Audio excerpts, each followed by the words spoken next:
Dan ini materi baru yang jarang Ahilman sampaikan.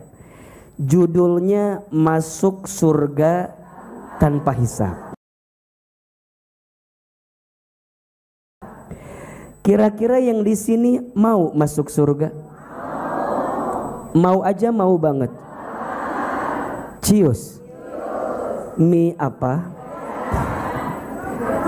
Oke, biar lebih keras sekarang ya. Mie gacoan ayah, iya. Jawaban teh. Oke, biar lebih semangat. Siapa yang mau masuk surga? Ya, ulangi. Masih kena ngalamun wae ieu teh. Siapa yang mau masuk surga? Oke, masuk surganya surga Firdaus. Masuk surganya sekeluarga. Masuk surganya tanpa hisab. Masuk surganya sekarang. Iya. Belum tentu sekarang mah ya. Belum dibuka mungkin surganya sekarang mah. Ada surga sebelum surga. Ustadz, kenapa yang kita kejar adalah surga? Karena itu ujung kenikmatan yang kita inginkan. Betul? Ahilman pernah sampaikan, manusia itu akan hidup dalam berapa tahapan? 12 tahapan. Masih ingat enggak? Ngalamun wae itu heuai ngalamun. Manusia itu akan hidup dalam berapa tahapan? Oke, kita mutolaah sedikit. Yang pertama alam apa? Alam ruh. Sudah kita lewati. Yang kedua namanya alam rahim. Sudah kita lewati. Yang ketiga namanya alam dunia. Sedang kita jalani. Betul? Yang keempat namanya alam kubur. Akan kita datangi. Akan. Betul? Alam kubur nama kehidupannya disebut dengan barzah. Kenapa disebut dengan barzah? Barzah itu artinya penantian. Jadi semua yang ada di alam kubur sekarang lagi ngapain? Lagi menanti, lagi nungguin. Nungguin siapa Ustadz? Nungguin hari selanjutnya. Dan yang kedua, nungguin kita yang masih hidup di dunia akan nyusul kembali ke alam kubur. Makanya mohon maaf, ini kan wajahnya camat semua ya. Apa itu camat? Calon mati. Jangan tersinggung karena mati itu pasti. Ya, dari wajahnya ini bisa terlihat. Bisa jadi ibu-ibu duluan, Ahilman belakangan. Atau dibalik, Ahilman belakangan ya. Ibu-ibu duluan ya. Dan Allah juga tahu ya. Kira-kira yang dibutuhkan umat, ibu-ibu atau Ahilman? Jadi ibu-ibu silahkan duluan kalau begitu ya. Ibu-ibu mah dibutuhkan sama suaminya masing-masing ya. Ya, dan suami ibu juga belum tentu berharap sama ibu. Nggak bercanda. Yang keempat alam apa tadi? Alam kubur. Ya, katanya alam kubur itu alam yang paling lama. Jadi dibanding alam dunia itu nggak ada apa-apanya dunia. Ternyata alam kubur tuh lama nungguinnya. Bahkan dikisahkan sahabat Utsman bin Affan radhiyallahu an, beliau itu kalau berziarah ke kubur selalu menangis. Bahkan diceritakan tangisannya selalu membasahi jenggotnya, saking banyak nangisnya. Ketika ditanya oleh sahabat yang lain, wahai Utsman, kenapa engkau sering menangis begitu banyak kalau lewat kubur, kalau ziarah kubur? Apa kata Utsman? Aku tidak bisa membayangkan seperti apa keadaan di alam kubur. Hanya Nabi mengabarkan bahwa cerminan surgamu tergantung kuburmu, dan cerminan nerakamu tergantung kuburmu.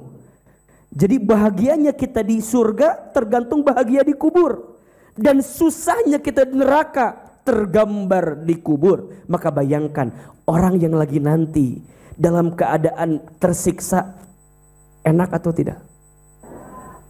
Makanya kalau mau bicara hidup yang paling enak itu nanti di surga, nah prosesnya itu dunia. Makanya orang di alam kubur udah nggak bisa beramal. Amal tuh di mana? Di dunia. Tapi orang yang ada di alam kubur sudah bisa menikmati daripada amalnya. Maka mohon maaf, amal terhenti tapi pahala masih bisa mengalir. Betul? Kalau di dunia amal terus, pahala baru dikasih dikit-dikit. Jelas gak? Jadi kalau di dunia amalnya banyak tapi pahalanya baru dicipratin dikit. Makanya mohon maaf, kalau sekarang ada yang hidup di dunia kemudian dia mendapatkan balasan nikmat, hakikatnya bukan semata-mata karena amal yang dilakukan, tapi karena Allah yang ngasih pahala tersebut sama kita. Maka jangan juga mengandalkan amal gitu. Kan suka begitu kita mah. Alhamdulillah aku mah bahagia, entah amal apa yang aku kerjakan. Suka begitu kan, suka begitu dah. Teman-teman kalau lihat di postingan sosmed tuh, ada orang yang bahagia suka komen gini, amal apa yang kamu lakukan sehingga kamu pernah nggak lihat begitu? Pernah nggak? Ada orang yang komen amal, iya memang karena amal, tapi selebihnya karena rahmat dari siapa? Allah. Dia bisa beramal aja dirahmati oleh Allah. Maka di sini kita ndak boleh menuhankan amal. Karena dunia memang tempatnya amal dan kita bisa beramal karena dikehendaki sama siapa? Maka dari amal Allah kasih buah nanti. Allah kasih pahala, Allah kasih balasan. Di dunia mah baru naon ieu teh. Gitu. Jadi kalau bunda udah ngerasa nikmat di dunia, ini baru kenikmatan kecil yang Allah cipratkeun ka urang gitu. Kecil. Harta, apalagi punya pasangan yang baik, anak-anak yang soleh gitu ya, itu hanya cipratan kecil. Nah Ustadz, kapan cipratan besarnya? Nanti di surga. Tapi ada cipratan sementara yang sangat nikmat juga. Kapan? Kubur. Maka di dunia amalnya lanjut, pahalanya dikasih cipratannya. Di alam kubur amalnya berhenti tapi pahalanya dicipratkan sementara. Nanti balasan terbaiknya di mana? Surga. Pertanyaannya, udah siap belum? Pindah ke alam kubur. Udah siap belum? Banyak orang yang sibuk nyiapin rumah di dunia sekian meter, tapi dia lupa nyiapin rumah di kuburnya. Ternyata rumah kita hanya berapa? 2 kali, semuanya 2 kali 1 atau tergantung berat badan? Semuanya 2 kali 1. Kan bisa salah kan ben ayo nu gede mah bisa leuwih meureun tan hage. 2 kali 1. Nah itu yang perlu kita siapkan. Makanya izin. Asakina bagus sekali bikin acara daurah janaiz. Ya, emangnya kita bakal ngurusnya jenis sendiri, mandi sendiri, pakai kapan? Lain. Jadi bukan buat kita ngurusin sendiri, lain. Daurah janaiz itu biar kita tahu bagaimana pemulasaran jenazah. Kalau ada orang yang meninggal, jelas harus diapain. Karena ada fenomena ayeuna maut lain dikumaha-kumahakeun malah selfie. Ya Allah maut gitu tah. Aya. Da ayeuna mah zaman canggih atuh Bu. Nu kecelakaan lain ditolong malah dipotret. Telah terjadi kecelakaan. Lainnya ditolong malah dipoto. Ada yang maut lain ditalkinkeun malah kemudian di selfiekeun. Ayah iya mah mohon izin, ada keluarga yang sakit, meureun keluarga teh pusing harus diapain, gak ngerti. Mau ditonton. Bangun, teu bisa. Tah ieu teh elmuna kurang ya. Matak alhamdulillah, Ibu udah daftar belum? Ikut nih daurah janaiz, kapan pelaksanaannya? Besok. Nah, besok hari Selasa di Asofia ada pelatihan ngurus jenazah. Ada yang siap jadi jenazahnya? Biar langsung praktek besok yang nyata. Enggak ada. Silakan ikut ya. Yang di Asofia ada, yang di Ruko kadang-kadang di Asakina ada. Ini kita tuh pengen lebih apa ya? Lebih peka. Biar kita nyiapin bekal untuk ketemu alam yang keempat. Namanya alam apa? Alam kubur. Di alam kubur semua menanti.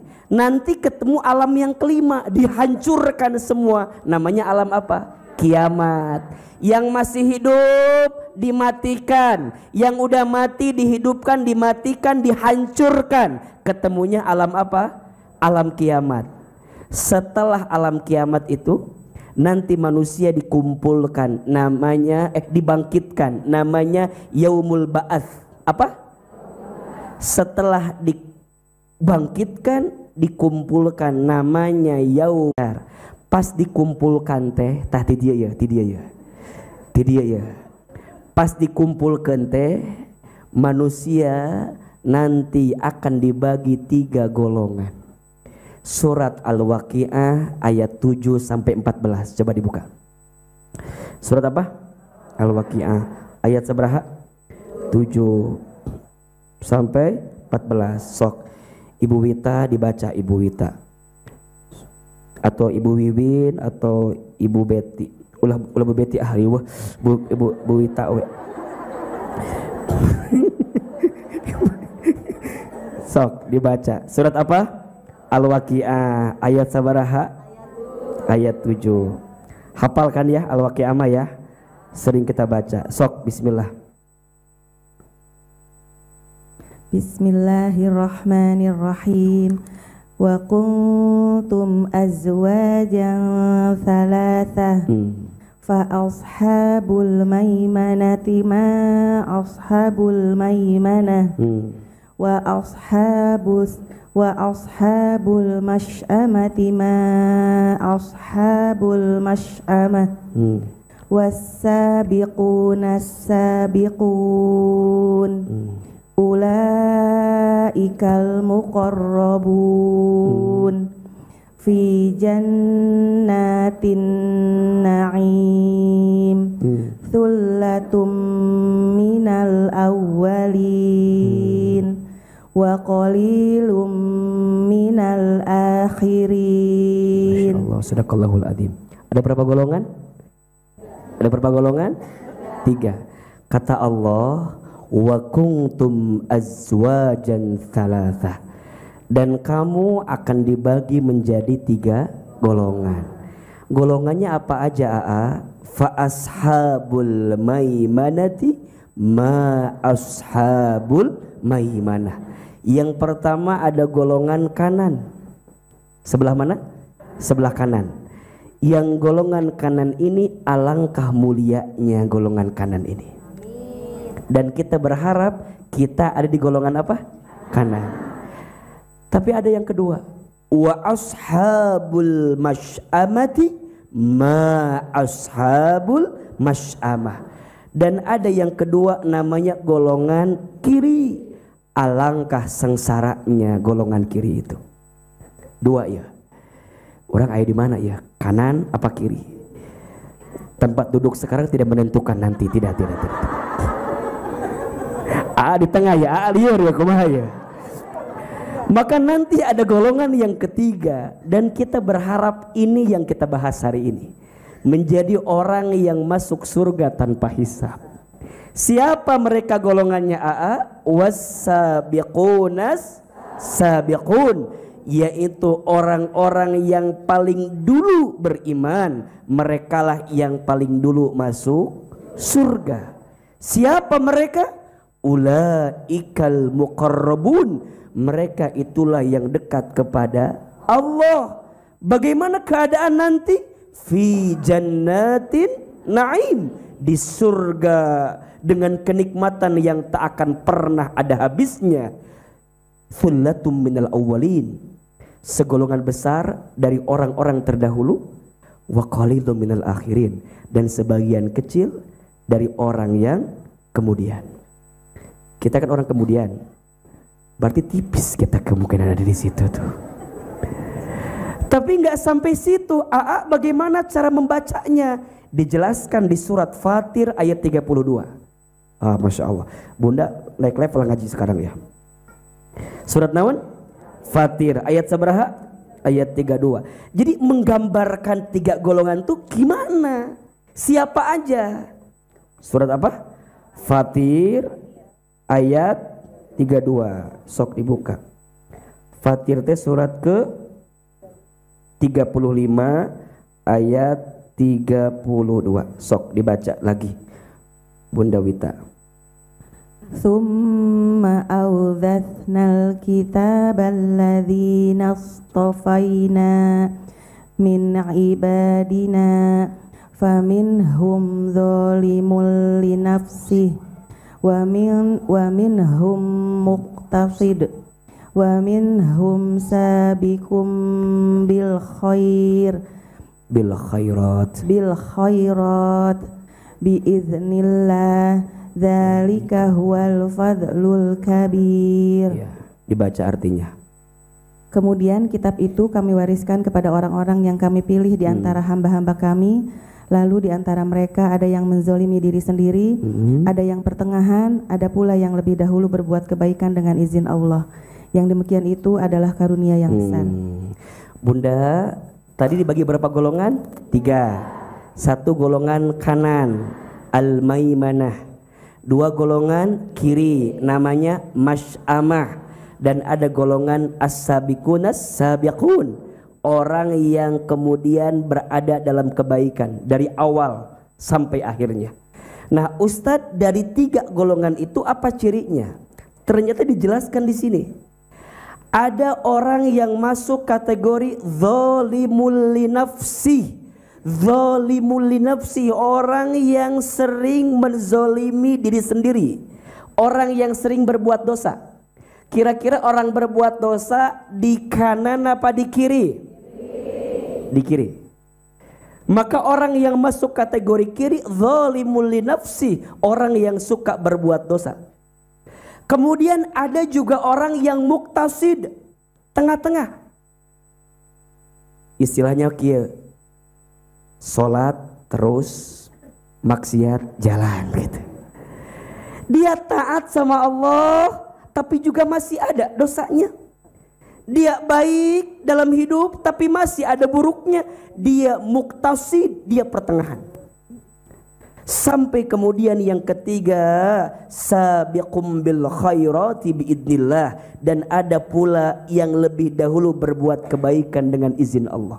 Jadi gini Bunda, kita kan semua pasti pernah punya salah, betul? Kalau kesalahan kita nggak kita perbaiki, maka kita masuk kategori zalimul li nafsi, zalim terhadap diri sendiri. Tapi kalau kita sudah pernah berbuat salah dan kita bergerak untuk menjadi baik, maka boleh jadi kita masuk golongan yang kedua, muqtasid, tengah-tengah. Tinggal pertanyaannya, kita bertahan sampai kapan? Nah, bertahan sampai kapan itu bagaimana caranya? Disempurnakan dengan golongan yang ketiga, sabiqum bil khairat biidnillah, orang yang menyegerakan kebaikan dengan izin Allah. Apa pahalanya? Dzalika huwal fadlul kabir, dia mendapatkan karunia yang besar. Apa karunianya Ustaz? Lanjut ayat selanjutnya. Jannatu adnin yadkhulunaha yuhallawna fiha min asawir min dhahabi wa lu'lu wa libasuhum fiha harir. Perhatikan, mereka akan mendapatkan surga adzan. Mereka masuk ke dalamnya, di dalam mereka ada perhiasan, gelang-gelang dari emas dan mutiara, dan pakaian mereka di dalamnya adalah sutra. Sampai kemudian mereka mengatakan, wa qalul hamdulillahilladzi adhaba 'annal hazan inna rabbana laghafurun syakur. Dan mereka berkata, segala puji bagi siapa? Bagi Allah yang telah menghilangkan kesedihan dari kami. Sungguh Tuhan kami benar-benar Maha Pengampun, Maha mensyukuri. Jadi ternyata Allah yang menolong dia dari semua yang pernah terjadi. Dia pernah tenggelam dalam salah. Ulangi ya, kalau dia pernah tenggelam dalam dosa, kalau dia tidak mau berbuat baik setelah dia berbuat dosa, berarti masuk kategori zalimul li nafsi, dia zolim. Tapi kalau dia mau berbuat baik setelah dia dosa, dia punya kemungkinan masuk kategori muqtasid, masih tengah-tengah. Tapi kalau dia istiqomah sampai kemudian wafat menjemputnya, sabiqum bil khairat biidnillah, dia menjadi orang yang mengejar kebaikan dengan izin siapa? Allah Subhanahu wa taala. Nah, orang yang masuk surga tanpa hisab itu adalah orang yang tadi tuh As-sabiqun as-sabiqun yang kategorinya apa? Sabiqum bil khairat biidznillah. Orang yang menyegerakan kebaikan dengan izin Allah. Sekarang pertanyaannya, Ustadz, memangnya berapa orang yang telah dijanjikan akan masuk surga tanpa hisab itu? Disebutkan dalam beberapa riwayat jumlahnya ada 70.000 orang. Dari zaman dulu sampai zaman nanti hari kiamat. Kira-kira kita masuk nggak 70.000 itu? Oke. Catat. Apa maksud hadis 70.000 itu? Apakah maksudnya angkanya pasti atau angkanya berubah? Tergantung negosiasi. Atau itu adalah kalimat kiasan yang menunjukkan kalimat balaghah yang lebih luas. Ternyata ada dua pendapat. Pendapat ulama yang pertama menyebutkan itu angka pasti, hanya 70.000. Kayaknya wajah-wajah begini mah agak berat lah masuk kategori begitu. Wajah-wajah begini juga apalagi agak berat. Tapi ada ulama yang menyebutkan 70.000 itu makna kiasan. Maksudnya apa? Dalam agama kita kalau menggambarkan sesuatu yang banyak itu biasanya menggunakan angka 7. Betul gak? Itu menggambarkan sesuatu yang banyak. Misal langit berapa lapisan? 7. Betul? Kalau kita tawaf berapa keliling? 7. Sa'i berapa balikan? 7. Itu menggambarkan jumlah yang banyak. Dalam hari berapa? Seminggu 7. Kan gitu. Jadi semuanya ada istilahnya rahasia di balik angka 7. Nah ini bukan hanya 7 tapi 70.000. Maka ada para ulama yang menyebutkan makna 70.000 ini makna kiasan. Artinya banyak kesempatan orang yang akan masuk surga tanpa hisab. Maka dijelaskan dalam hadis yang lain 70.000 orang yang akan masuk surga tanpa hisab, masing-masing orangnya akan membawa 70.000 orang lagi. Pertanyaannya kita masih masuk apa enggak? Ulah sok pede, masuk ini mah. Masuk, iya mah masuk, iya mah bisa, iya mah bisa. Dari zaman dulu sampai zaman hari kiamat nanti kira-kira Bunda masuk enggak? Sok, sekarang kita jumlahin. Kalau 70.000 kan, aduh. Kalah. Siapin kalkulator liar gitu nah ya pasti. Ya. Dari 70.000 tadi kata Ahilman, masing-masing orang bawa berapa orang? 70. Berarti berapa tah? Berapa? Banyak. Sekarang 70.000 kali 70.000 berapa? 490 juta. Liar gitu duit itu kumaha. Ari kena duit meni hasa gampang. Pokoknya mah gitulah. 70.000 orang, masing-masing orang bawa berapa? 70.000. Kan tadi disebutkan yang akan pertama masuknya orang terdahulu. Kita sebut saja, misal setelah baginda Nabi ya, misal Abu Bakar. Berarti Abu Bakar bawa berapa orang? 70.000. Setelah itu Umar bawa berapa? 70.000. Setelah itu Utsman bawa berapa? 70.000. Setelah itu Ali bawa 70.000. Setelah itu para sahabat yang bawa 70.000. Pertanyaannya, kira-kira kita masih nyantol ke situ apa enggak gitu loh?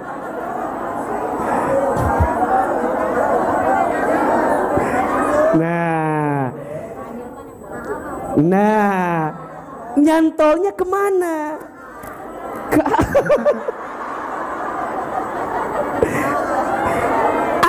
Tentu nyantol ke situ. Coba sekarang umat muslim tuh ada berapa juta di dunia?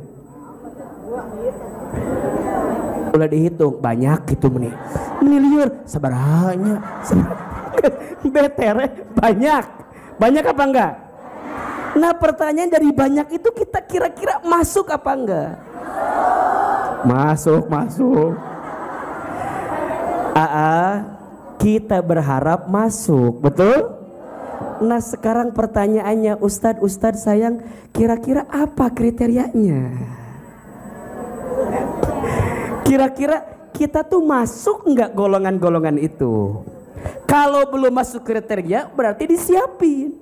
Biar kita masuk 70.000 orang. Dari 70.000 orang, dari 70.000 orang yang akan bawa kita masuk surga tanpa hisab. Bunda, ternyata catat ada 6.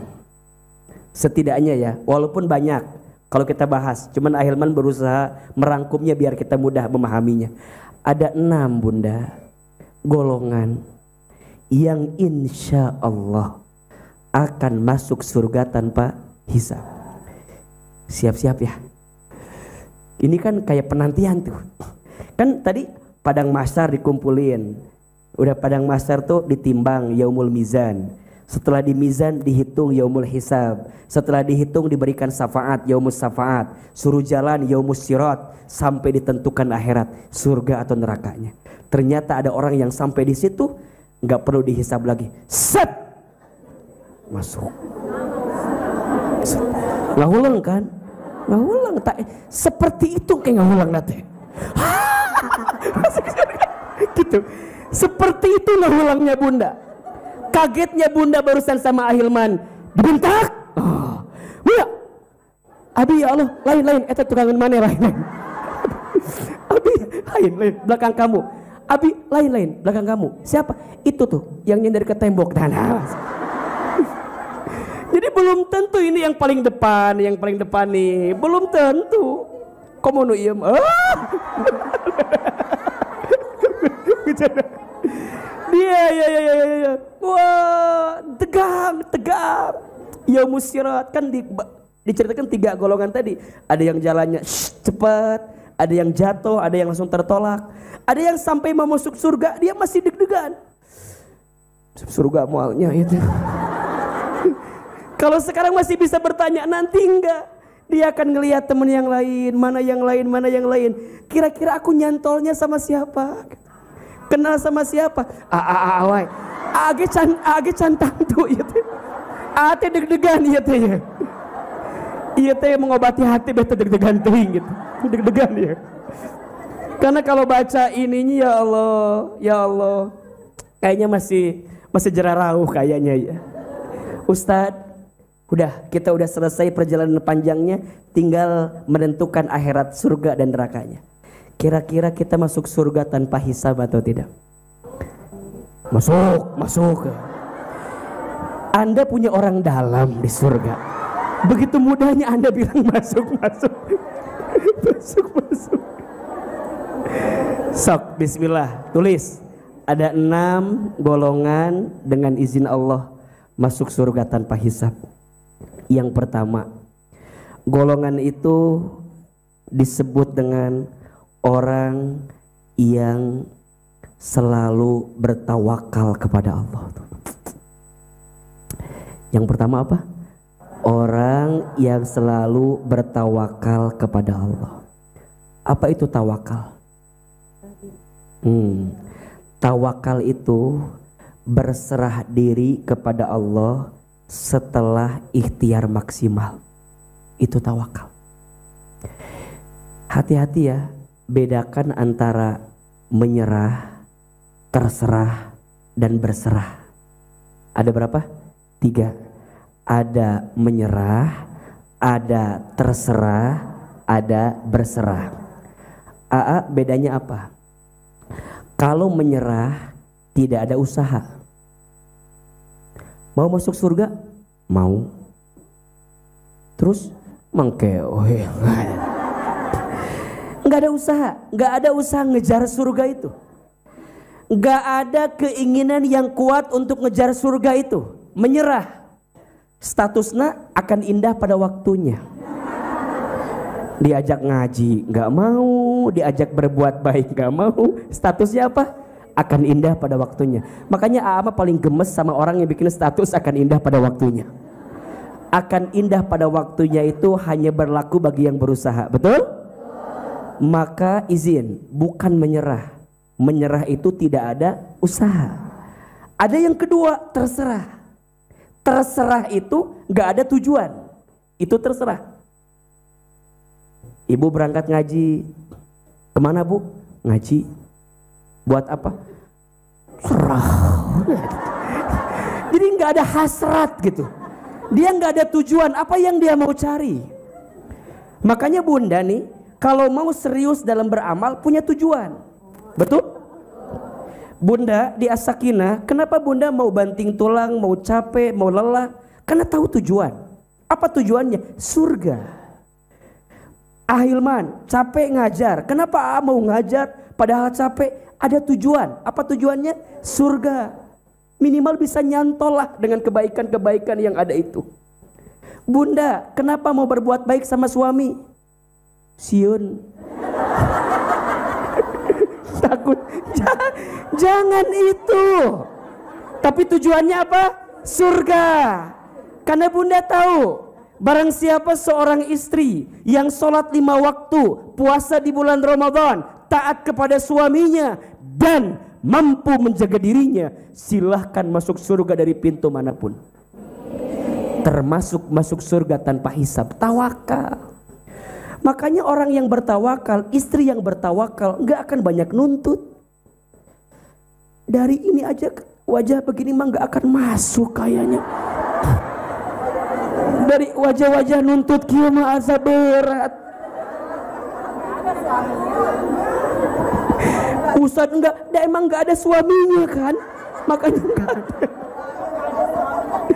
Ustaz, iya ya, tawakal itu apa? Berserah diri kepada Allah. Setelah bunda ikhtiar maksimal, hasilnya serahin ke siapa? Jadi dia tahu dia beramal buat surganya Allah. Karena Allah, untuk Allah. Dan dia pengen ngejar surganya Allah. Bukan menyerah, bukan terserah, tapi apa? Berserah. Dia berbuat baik, tapi hasilnya dia serahkan kepada Allah. Pertanyaannya, bunda dalam beramal sudah tawakal apa belum? Ngalamun kieu ya teh. Bunda dalam beramal sudah tawakal apa belum?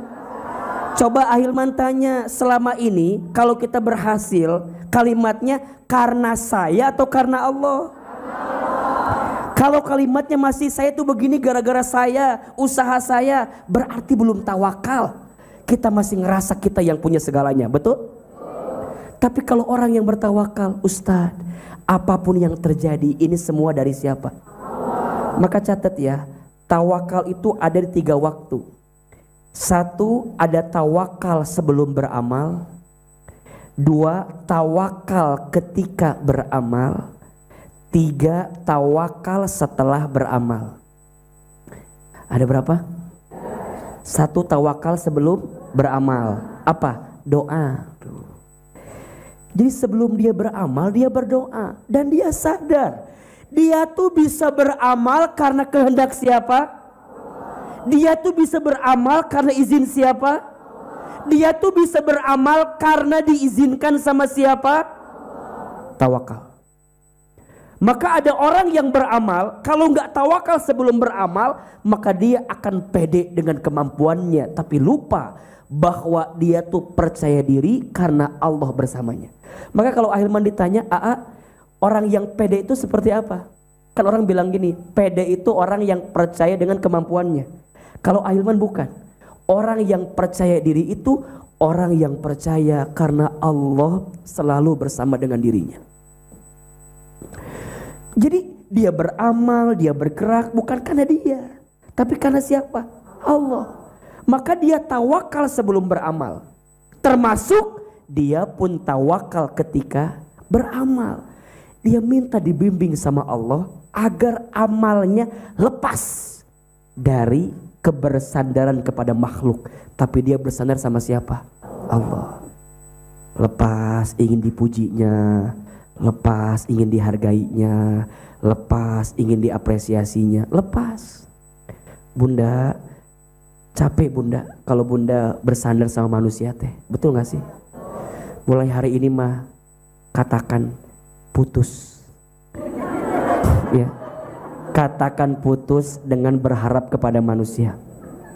Betul? Bunda berbuat baik sama suami, jangan berharap pujian dari suami. Karena suami kadang-kadang muji kita tergantung maunya.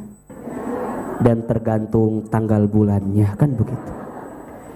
Bunda masak buat suami biar suami bisa enak makannya buat kita, nggak apa-apa. Buat apa coba bunda? Ujungnya suami nggak pernah ngehargain kita. Jadi bunda tuh berbuat baik, setelah berbuat baik serahin sama siapa? Allah. Nggak akan kesel sendiri. Kan bunda suka begitu tuh. Ayah teh hargai mama tuh. Cek bapak nate berapa harganya? Coba gimana kalau begitu jawabannya? Liar tuh. Liar. Bunda bilang begini, ayah, mama teh banting tulang buat ayah, bertahan buat ayah. Kalau bicara sakit mah sakit. Bunda dengan segala perasaan yang dihadirkan. Cek suami teh, mama teh ngomong naon biar bapak mah teh ngerti.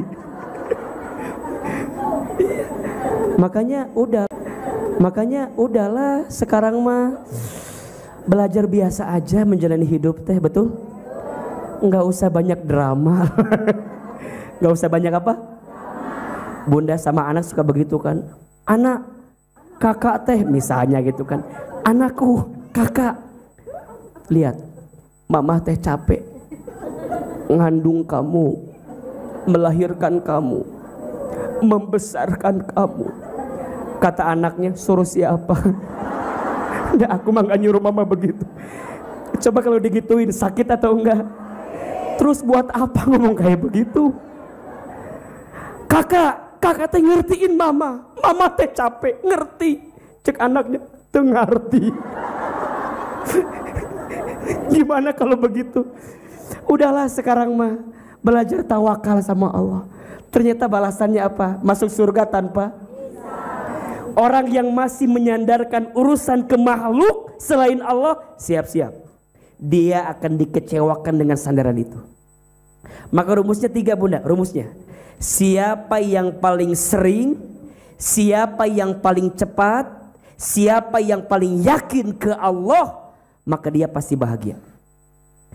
Tapi sebaliknya, kalau Allahnya diganti, siapa yang paling sering, siapa yang paling cepat, siapa yang paling yakin sama selain Allah, maka yang selain Allah itu akan mengecewakan kita. Contoh, bagi para istri, siapa orang yang akan paling menyakiti hatinya? Suami siapa ini teh? Kenapa bilang suami-suami terus? Bagi seorang istri, ingat benar jawabannya, suami akan jadi orang yang paling menyakiti hati kalau suami jadi orang yang paling sering, paling cepat, paling yakin sama ibu. Ibu paling sering ngejar ke suami, siap-siap. Ibu paling cepat ngurusin suami, siap-siap. Ibu paling yakin sama suami. Suami teh banyak bohongnya ternyata. Jangan percaya. Ibu mendingan suami jujur atau tidak jujur? Mending tidak jujur. Karena kalau jujur sakit. Udah, sekarang mah biasa-biasa aja. Tawakal. Ustadz, kenapa harus begitu? Bunda nggak akan dihisab urusan suami bunda. Dia mau bohong, bunda dihisab tidak? Tidak, urusan dia kalau dia bohong. Dia mau berdusta bukan urusan bunda, urusan siapa? Suami kalau mau dusta. Bunda nggak akan ditanya, bunda itu suami bunda bohong. Teuing ya Allah, tanya we sorangan. Bunda nggak akan ditanya. Maka sekarang saya mau tanya, tolong jawab, mana yang lebih penting untuk kita? Dosa kita apa dosa suami? Jawab. Mana yang paling penting untuk kita? Dosa kita apa dosa suami? Mana yang lebih berbahaya untuk kita? Dosa kita apa dosa suami? Mana yang paling penting untuk kita? Isi HP kita apa HP suami? Mana yang lebih penting? Yang berbahaya HP kita apa HP suami? Bunda, tolong catat ini. Bunda lebih penting isi HP kita dibanding HP siapa? Bunda nggak akan ditanya isi HP suami. Ngapain suka buka-buka HP suami? Ini bukan ceramah tapi curhat.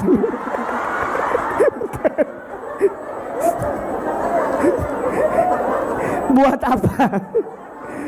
Bunda, lebih baik tahu isi hati suami atau mending gak usah tahu isi HP-nya? Lebih baik gak usah tahu, bikin hati kita kotor. Betul? Makanya kalau suami lagi di mana jangan suka nanya. Kalau suka nanya itu ngasih kesempatan suami berbohong sama kita. Makanya istri saya mah baik, gak pernah nanya Ahilman ada di mana. Kenapa? Kata istri saya, biar Ahilman gak pernah bohong sama istrinya. Makanya saya gak nanya Ahilman ada di mana. Karena kalau dijawab jadi saya bohong kan begitu. Udah, mendingan gak usah dijawab aja. Udah belajar tawakal sama Allah. Ternyata tawakal itu balasannya apa? Surga tanpa hisab. Makin bunda tawakal, makin bunda masuk surga tanpa hisab. Makin bunda kurang tawakal, udah mah sengsara di dunia, udah mah menyakitkan hati di dunia, yang ujungnya bunda pun seret sempit masuk surga. Ketika nanti mau masuk surga, set kela cek Allah teh, kela. Kenapa ya Allah? Berapa sering kamu mergokin HP suami? Kamu kurang tawakal sama Allah, kamu kurang yakin sama Allah, kamu kurang bersandar sama Allah. Jelas? Udah, mulai hari ini tawakal. Yang nyiptain suami siapa? Yang ngasih kehidupannya siapa? Yang akan mematikannya siapa? Ibu, gak ada suami pun ibu akan baik-baik saja. Betul? Nggak usah, Ustadz kalau suami saya nggak ada nanti saya gimana? Pikir sorangan. Nggak usah sok mendramatisir lah. Sok Ahilman tanya, izin ya. Di sini ada yang ditinggal suami ada? Masih hidup? Masih hidup? Masih bisa makan? Coba, yang ditinggal suami masih hidup? Masih bisa makan? Masih bisa bernafas? Masih bisa ngelurusin alisnya, masih bisa nambah kerudungnya. Ternyata suami gak penting-penting banget. Betul? Yang penting siapa? Allah. Buat apa bunda bergantung sama makhluk kalau tambah lupa sama Allah? Maka ini rumus. Mulai hari ini mah kalau kita bersandar sama suami jangan terlalu lama. Ganti sandarannya sama siapa? Aku mencintai suamiku karena aku mencintai Allah. Betul? Maka rumusnya ini, jangan tuntut. Catat. Status hari Selasa besok lah cocok ini Maya.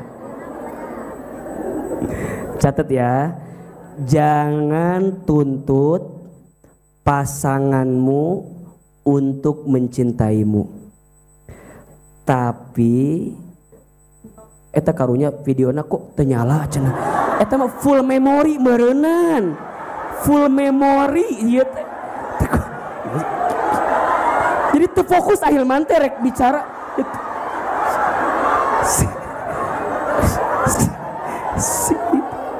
Meni karunya rek ngarekam meureun beak memorina meureun.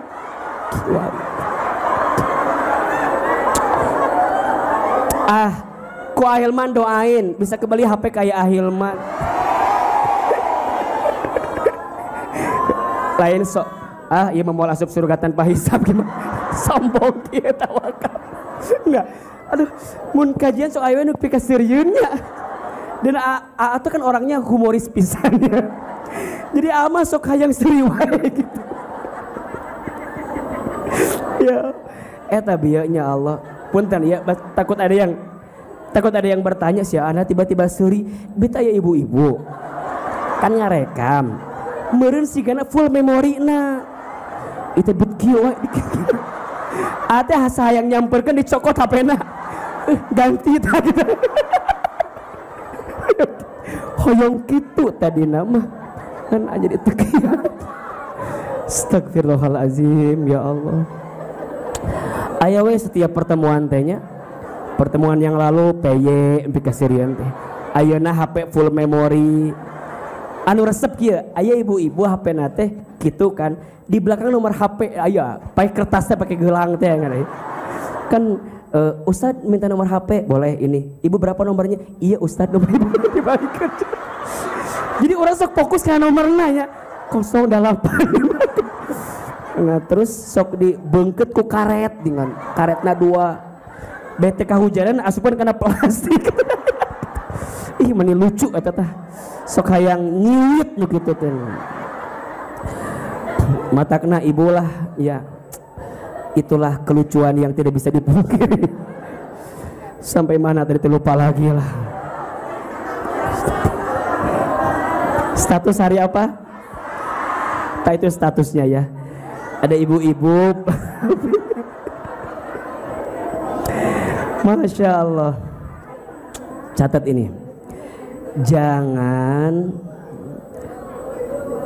tuntut pasanganmu untuk mencintaimu, tapi tuntunlah pasanganmu untuk mencintai Allah Subhanahu wa ta'ala.